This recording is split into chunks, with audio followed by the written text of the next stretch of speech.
Now that's a hint and a half for your ass. So we like technically Pinky and the Brain.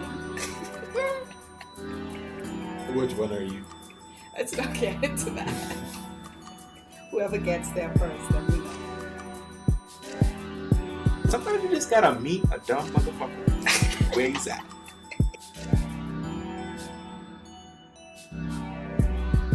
Great. Welcome to Hit and a Half. It's been a long time. We shouldn't have left you. Who's that? LL Cool J. Oh, okay. No. LL Cool J? It's been a long time. No, Timberland. It's been a long time. Should have left you. Definitely before my time. Step 2. Aaliyah. You know the song. Maybe. I don't know. And before that, it was Rakim.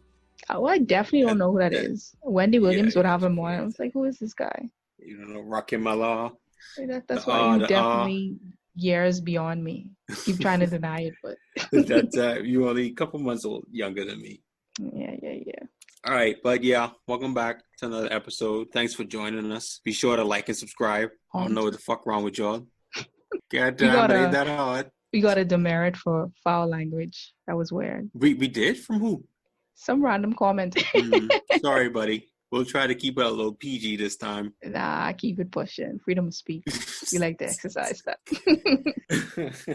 So what are we talking about today? I know there's a lot, I guess, summer loving, if you want to call it that. A lot of celebrity couples been in the headlines. We're still in the glow of entanglements and Jada Pinkett, even though that felt like that got washed through the news cycle, but right? There's some legendary shit. We ain't gonna stop talking about that for a minute. And then, we got the Kim and Kanye, the Kanye running for president, Kim crying in the car on the line of Wendy's. and Meg and Tory. Parking lot. I don't know what that's about, but Meg and Tory, that's some gangster love right there. A miraculous shooting where you get shoot in both your feet, but the bullets don't hit bone. When your foot is like 90% bone. Maybe she got shot in the webbing of her foot. Yeah. I don't know. All of these celebrity couples brought us to discuss how to find a mate or how to pick a mate, I should say. So these celebrity couples, they've been having some weird situations, some good, some bad. When you think of a lifetime partnership like Will and Jada, they said that, what did they say? Bad marriage for life? Yeah. So they're for the commitment. To get a bad marriage for life. I mean, all things considered, for a long time, they were like the paragon of Black relationships. You know, them and Jay-Z and Beyonce. And I think we could still leave them there at the top of the heap. They're still together. They had some struggles. Like Jay-Z and Beyonce, yeah. Yeah, Jay-Z cheated and Beyonce took him back. Jada was entangled and Will Smith, I guess, took her back, or however we want to. Her sins are forgiven. They took each other back. Yeah, her sins are forgiven. But yeah, it's definitely tough. I feel like a lot of young people more so are moving towards entangled lifestyle, if you want to call it that. No titles, no labels, no obligations, just nice dinners and whatnot. Yeah, a little liaison. Wasn't that what do the young people call it? A situation or a situationship, but a spoken situationship. Some people prefer to do those unspoken ones, and I don't think those work. But once you establish what you're doing and how you're doing it, I feel like it maybe could work. I don't know personally, but maybe it could work, Right.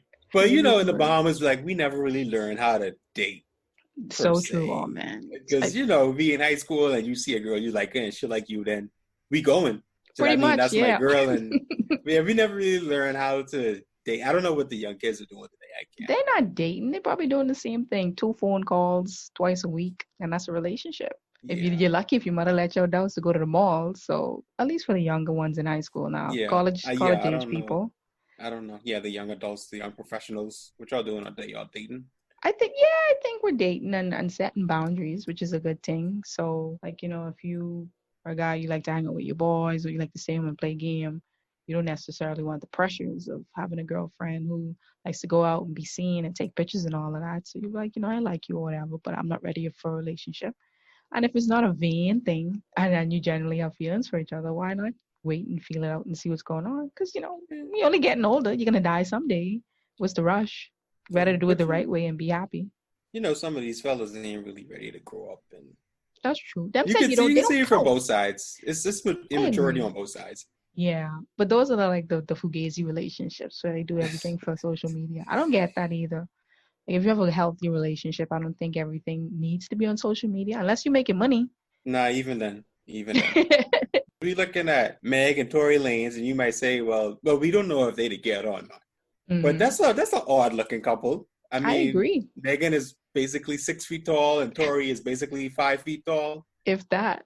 But I saw the first picture I saw of them, I thought they were like really good pals. Jay-Z had this annual party. I don't know what it was, like a power party. The Rock Nation brunch. Yeah, and they were there and they were like laughing together, and I was like, they even got memes. Like it looked like a healthy, happy pair of friends.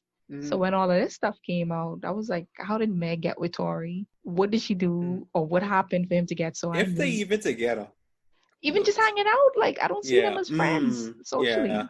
Because I don't know if you know about quarantine radio, but Tory Lanez. Yeah, like that's a whole nother thing. And I know Meg likes a good time, but that's probably beyond her good time. So for them to be hanging out or dating, it's kind of weird to me. They may have some connection, who knows? Or they might have managed to keep it a situationship, but I can't see that either. It's just it seemed like Tory Lanez is chasing waterfalls. And I agree. He needs to stick to the rivers and the lakes like he used to. Absolutely. She might be a little bit out here. I know you big time rapping, you got all the jewelry, and you was a millionaire. You from Canada or Toronto or wherever the fuck.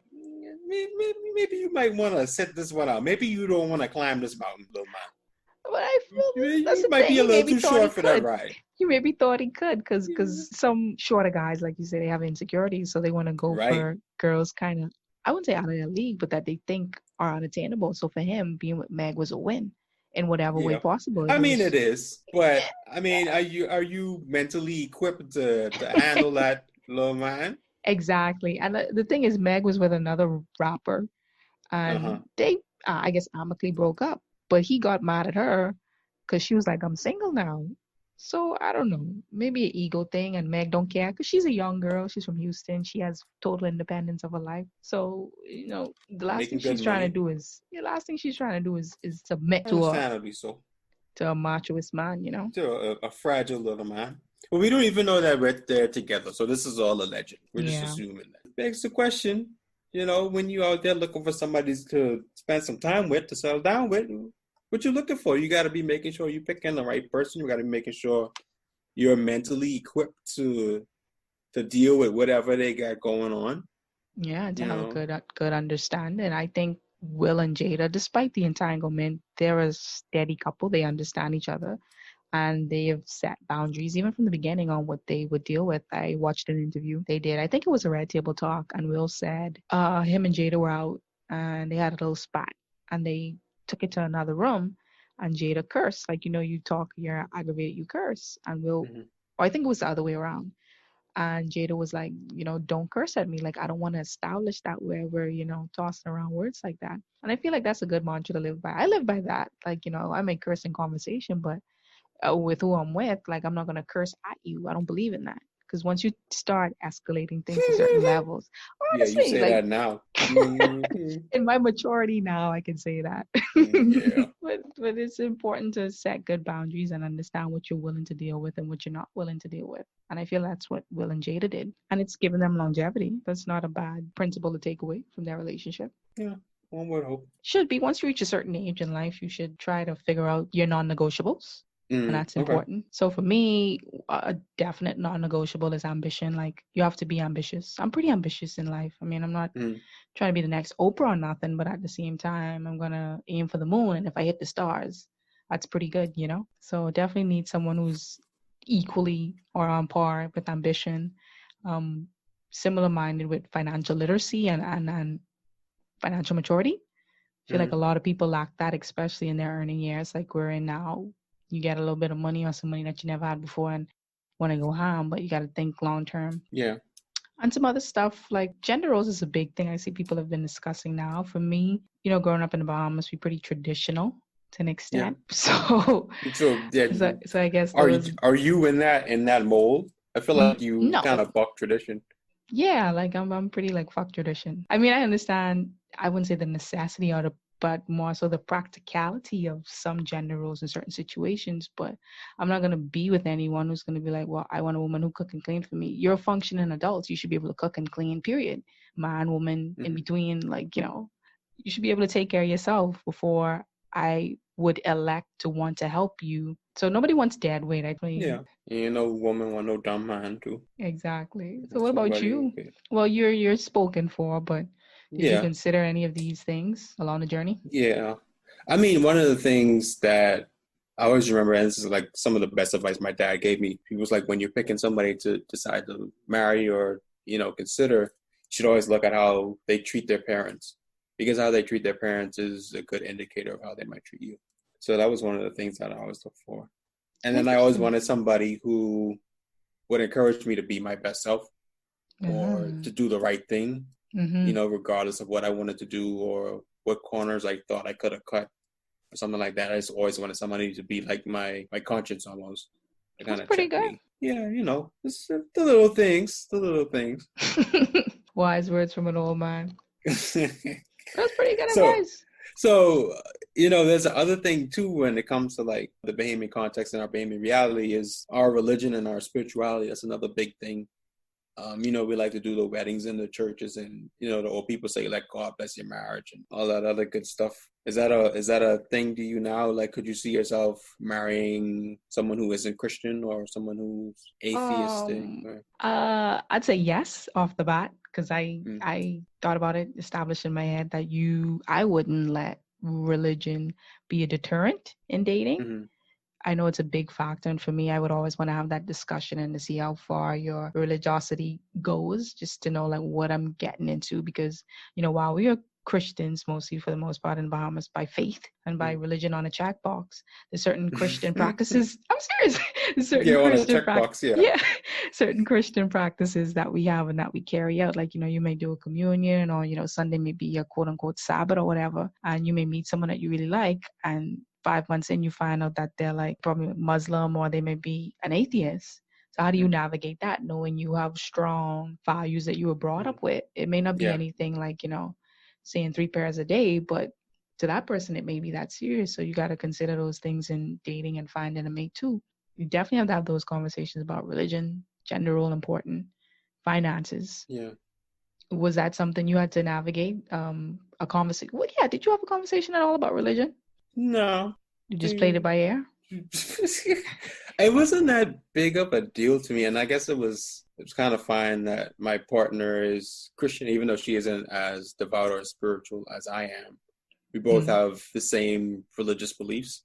Okay. So that wasn't a bridge I had to cross, thankfully, because I can only imagine what that would have been like to explain to my old lady or my aunties, you know, to be like my wife or my expected or my partner is Buddhist or Muslim, or she doesn't believe in God. Well, that brings an interesting element into the conversation about how to pick a mate, because you mentioned family. For me, I feel like if you are finding a life partner who you are going to be with for the rest of your life, almost 24/7, the opinions of your family should matter very little. I mean, of course, they want you to find a good person, but in terms of whether or not they care of your partner's religious beliefs, I think that's very irrelevant. Because it has nothing to do with them. They don't have to grow up with that. They don't have to live with that for those 24 hours. So if you meet someone and you have the conversation and they say, you know, I'm practicing Buddhist, and you can respect that, and you may want to learn, or they may want to learn about Christianity, and it's mutual. And then an important thing is to understand how 2 different religions are going to impact the kids,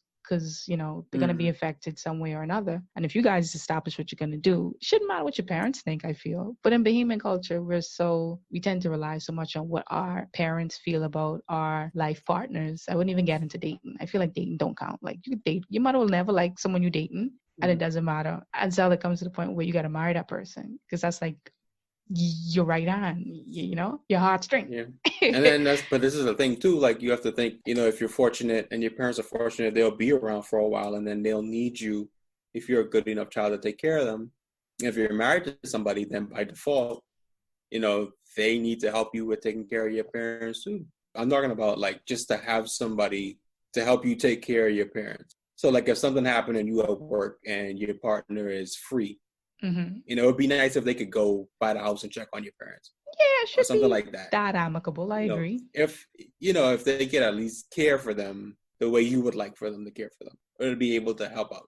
You know, hopefully your parents have a long, healthy life, but 2 to 1, it probably won't happen, and there'll be some struggles, and you'll need someone to lean on for support. Because that's hard too, watching your parents suffer and go through sickness and stuff. We talk about sickness and health and your vows, but then another part of it too is like the emotional strain that you may have to deal with when you have to watch loved ones go through hard times. You need someone you could lean on. Support, yeah. Like Will and Jada, I think that's what they have. Through hardships, they're riding it out.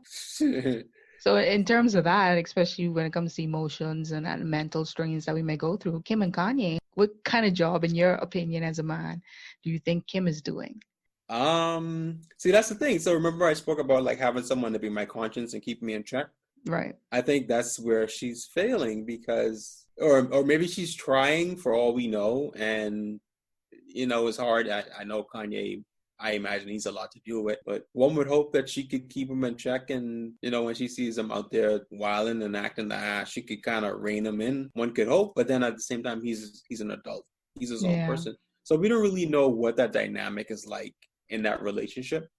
But it looks a little funny though. It looks almost as though she doesn't have his best interests at heart. I'd say that's how it looks, yeah. And then we know a lot about that family, a lot of things that we shouldn't know because their whole life is documented on television. And so that's a whole other thing, and you got Kanye talking spicy on Twitter, talking about Chris, stay away from me, stay away from my children, referring to Kim's mom. It don't look too right.